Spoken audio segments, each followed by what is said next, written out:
Facebook keessan isin jala namni atee osoo isin hin beekin isin jalatti fayyadamaa yoo jiraate karaa kamiin akka beekuu dandeessan isinitti agarsiisan jala bu'aa.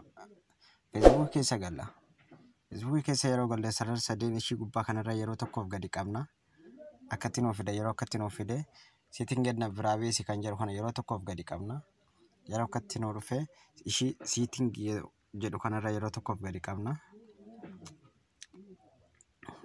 Yeroo akkatti nuuf fide jechuudha. Security in the log kan jedhu kana yeroo tokkoof gadi qabna jechuudha.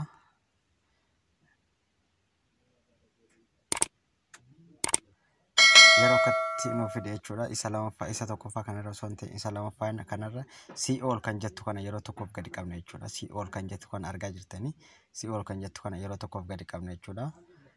Yeroo akkatti nuuf fide jechuudha amma silkiin ani itti fayyadamaa jiru amma A10S Samsungidha. Kan inni itti fayyadamaa jiru. Garuu bilbila biraatiin kan hin galee ba'e jechuudha. Bilbila biraatiin kan hin loogii godhe A30 Samsungidha jechuudha. Karuma kanaan amma yoo namni biraa isin jalatti fayyadamaa jiraate karaa kanaan beekuu dandeessan jechuudha. Silkii meeqaan amma kan loogii godhee ba'e jechuudha. Asitti isin tarreessee isiniif ba'a jechuudha. Silkii biraatiin yoo loogii gootanis namni isin jalaa yoo itti fayyadamaa jiraates karaa kanaan beekuu dandeessan jechuudha. Karuma kanaan asin ofirraa balleessuu dandeessan jechuudha. Log out of all kan jedhu kana yeroo tokkoof gadi qabna jechuudha. Isa dhumaa kanarratti jechuudha. Akkatti nuuf fide jechuudha. Yeroo akkatti nuuf fide log out goone jechuudha. Yoo namni password keenya beekee itti fayyadamaa yoo jiraates jechuudha. Silkii kamiyyuu keessaayyuu log out ta'a jechuudha. Kanumaafuu log out godhuu qabna jechuudha. Yeroo tokko akkasii gadi qabna jechuudha. Amma silkii kamiyyuu keessaa bahee jira jechuudha. Bakka akkuma argaa jirtan kana jechuudha. Silkiin amma itti fayyadamaa jiru kana qofa jechuudha. Akkuma argaa jirtan kana reefu asitti naaf tarreessee dhufe jechuudha. Amma karuma kanaan of duuba deebine yeroo tokko of duuba deebine jechuudha. Akkatti yeroo akkatti of duuba deebine asirratti jechuudha.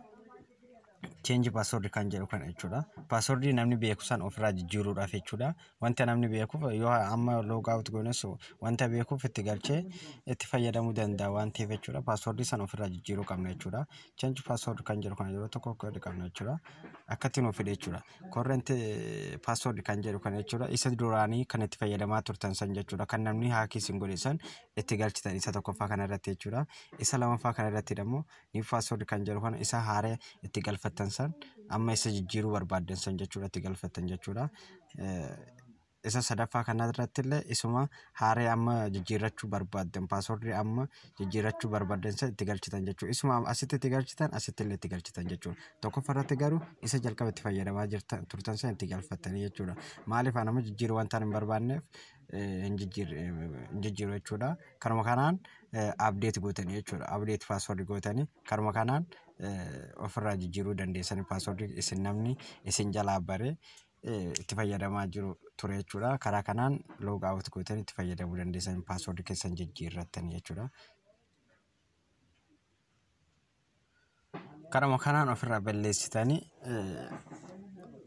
password haaraa shakkii tokko malee Facebook keessan itti fayyadamuu dandeessan jechuudha. Namni haakii nu godhee na hojjetti fayyadamaa jira Facebook keenya jettanii warri shakkaa turtan jechuudha. Karuma kanaan karuma salphaatiin jechuudha ofirraa jijjiirtanii itti fayyadamuu dandeessan jechuudha. Karuma kanaan